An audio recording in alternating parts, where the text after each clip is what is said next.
il n'est pas autorisé à prescrire une ordonnance. Par contre, le psychologue, il a un champ d'intervention beaucoup plus vaste. On retrouve le psychologue en milieu du sport, on retrouve le sport en milieu entreprise, on retrouve le sport au marché, partout, tu verras un psychologue. Donc, ils ont un champ d'intervention très large. Alors que le psychiatre, on le retrouve généralement, le plus souvent, dans un centre hospitalier psychiatrique. Faut que vous donc, l'autre c'est une différence. Mais c'est la même famille parce que c'est la psychiatrie qui a enfanté la psychologie. Docteur, bëgg nañu taxaw foofu par rapport ak li nga xamante ne moo di ordonnance wala en tout cas li nga xamante ne est-ce que médecin mun na càmbar médecin mun na diagnostiquer nit à distance ba mu bind li nga xamante ne moo di ordonnance bi wane ne nit kooku noonu dafa am problème mental. Je veux comme exemple li nga xamante ne moo di le cas de Jean-Claude Lozé doon ressortissant bi nga xamante ne belge mu nekk muy résider fii au Sénégal bi nga xamante ne certain docteur Boissy moom moo daal di bind wax ne Jean-Claude Lozé dafa am problème comme ni nga ko doon wax léegi dafa am problème xel que dañ kaa war a dugal ci benn asile de fou.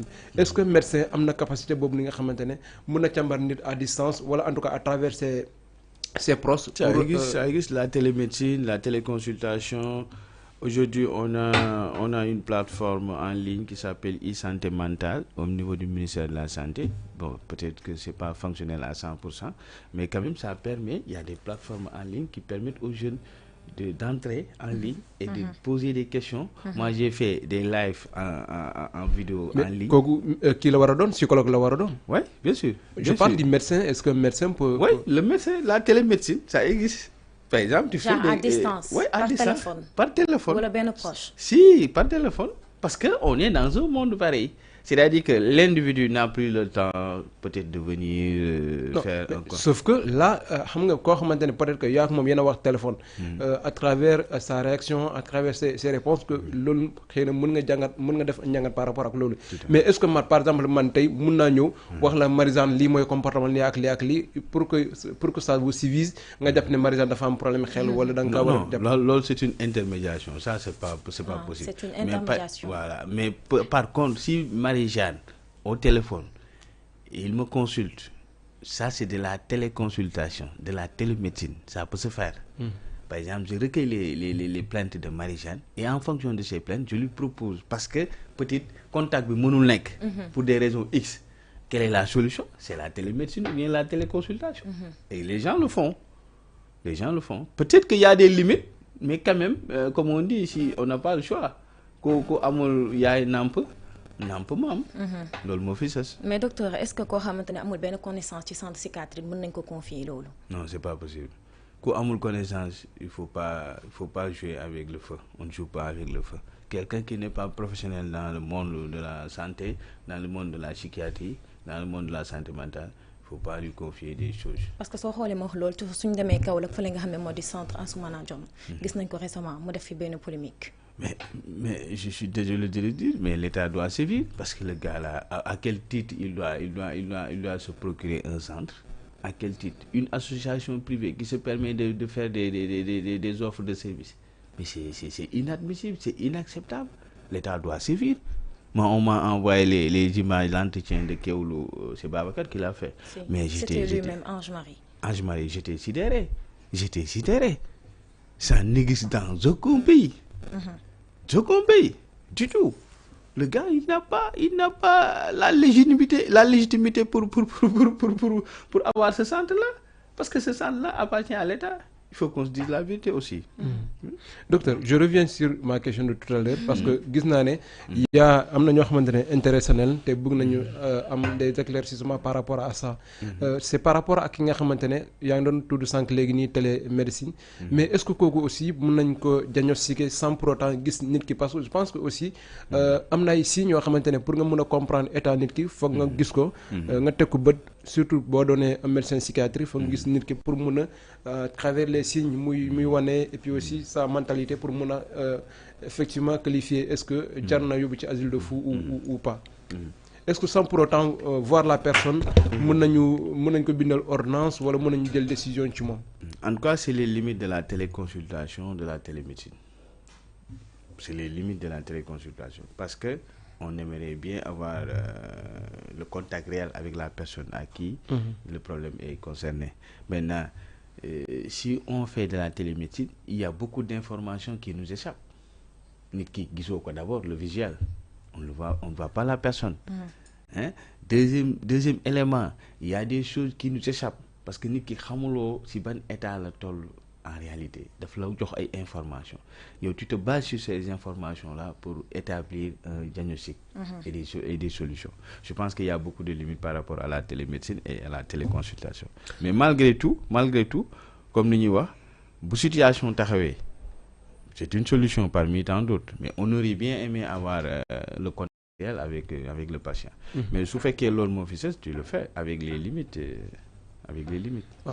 J'ai abordé ce sujet là parce que dañoo jàpp ne le médecin war na doon nit koo xamante ne xëy na booy dugg ci métier bi passion moo la ciy dugal, mais aussi serment bi nga xamante ne da nga koy prêter wax na liggéey bi ni nga ko def comme ni mu waree, et puis aussi parloo wala li nga xamante ne moo di mbirum xaalis wala complot la ci dugal.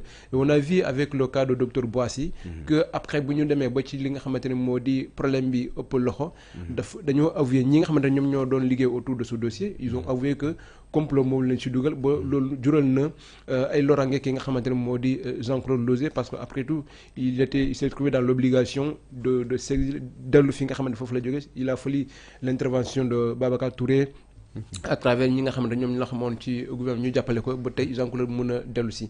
Est-ce que avec li nga xamante ne moo di rigueur mais aussi serment bi nga xam ne moom la ñu xamee médecin yi xaalis wala li nga xamante ne moo di mbirum complot war na la pousser ba nga dugg ci loo xamante ne tey dafay lor nit ki.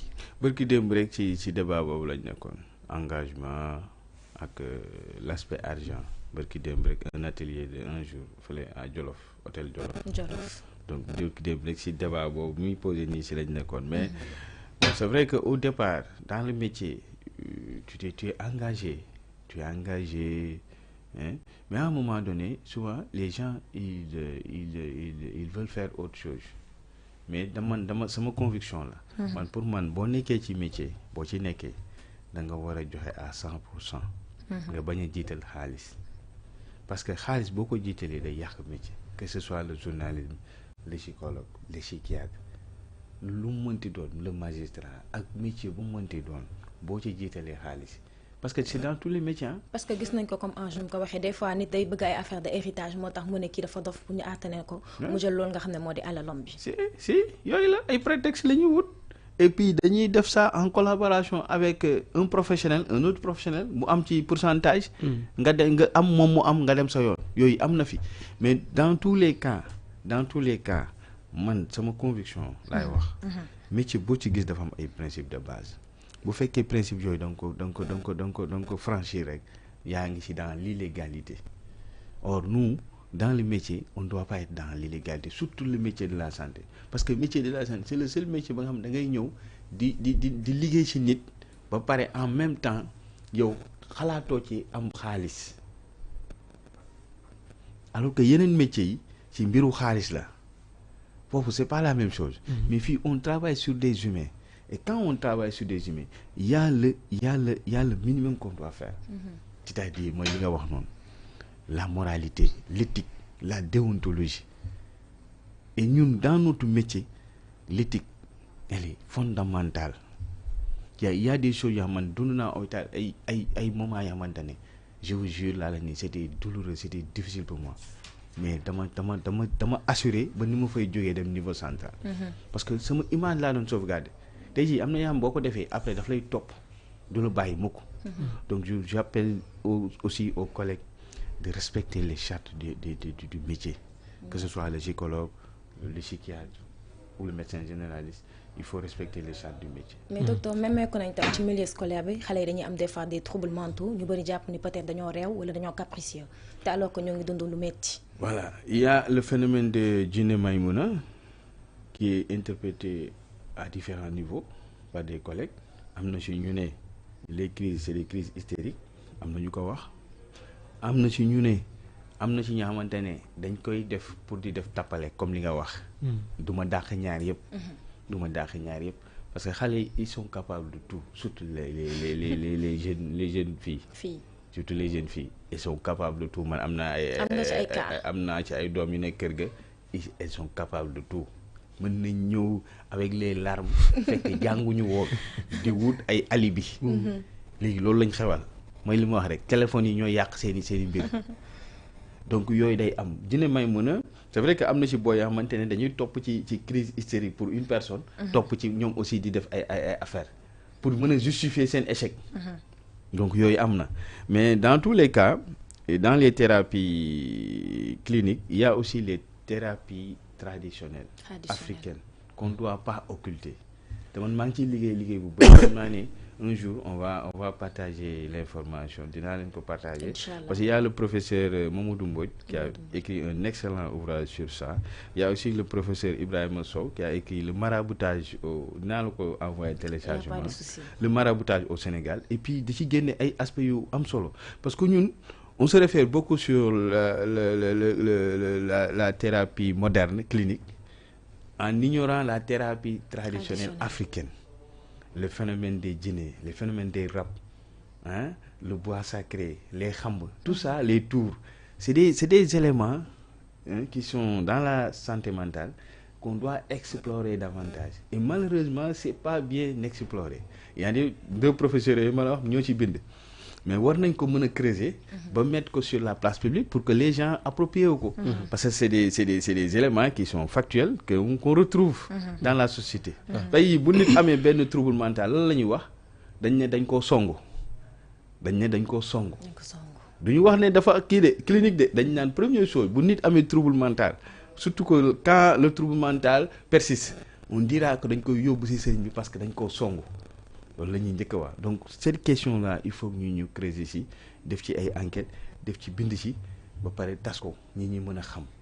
man bind naa ci xam naa dinaa ko partager. incha allah technicien bu ñuy def ci kii bi jeex na mais dama bëgg a ñëwaat.